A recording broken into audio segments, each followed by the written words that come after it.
Everyone, today we will discuss solvency ratio. We already discussed current ratio and the liquidity ratio, and the liquidity ratio is also called acid test ratio and the quick ratio. And now we will detect debt equity ratio.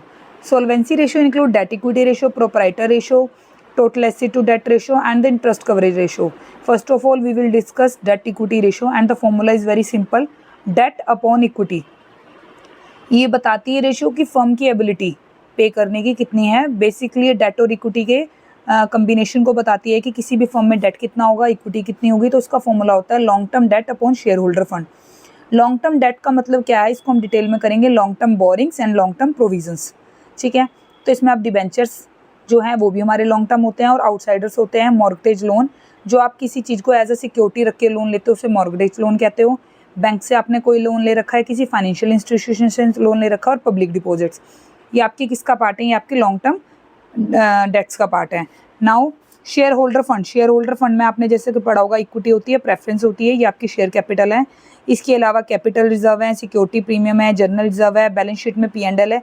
ये सारे आपके share holder fund का part है.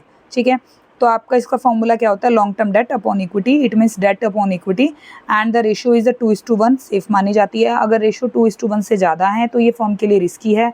कम है तो ये कम के firm के लिए अच्छी मानी जाती है. बट 2:1 इसकी जैसे एक आउडल रेशियो होती है तो हम 2:1 लेके चलते हैं.